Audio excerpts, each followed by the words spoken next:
தாய் தமிழ் உறவுகளுக்கு வணக்கம். திமுக எம்எல்ஏ பாஜகவில் இணைந்தார். திமுக எம்எல்ஏ பாரதிய ஜனதா கட்சியில் இணைந்தார் என்ற தலைப்பில் இந்த காணொளியை காண்கிறோம்.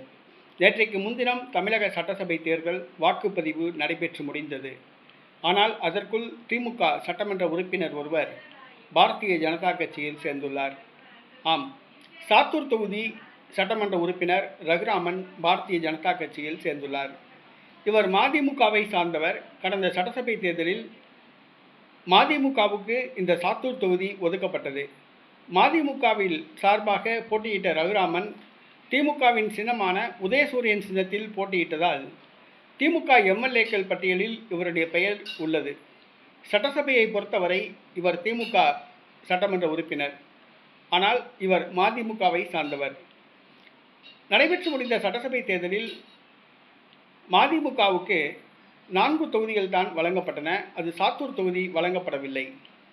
ஆகையால் சாத்தூர் தொகுதி தற்போதைய சட்டமன்ற உறுப்பினர் ரகுராமன் அதிருப்தி அடைந்தார். தனக்கு சீட்டு கிடைக்காததால் தன்னுடைய ஆதரவாளர்களுடன் ஆலோசனை நடத்தினார். இன்று காலை சாத்தூர் தொகுதியில் போட்டியிடும் நயினார் நாகேந்திரனை சந்தித்து தன்னை பாரதிய ஜனதா கட்சியில் இணைத்து கொண்டார். இவர் மதிமுகவை சார்ந்தவராக இருந்தாலும் கூட திமுக எம்எல்ஏக்கள் பட்டியலில் தான் இவருடைய பெயர் உள்ளது. திமுக எம்எல்ஏ ரகுராமன் இன்று காலை பாரதிய ஜனதா கட்சியில் சேர்ந்தார். இது வைகோவுக்கு மிகப்பெரிய அதிர்ச்சியை கொடுத்துள்ளது.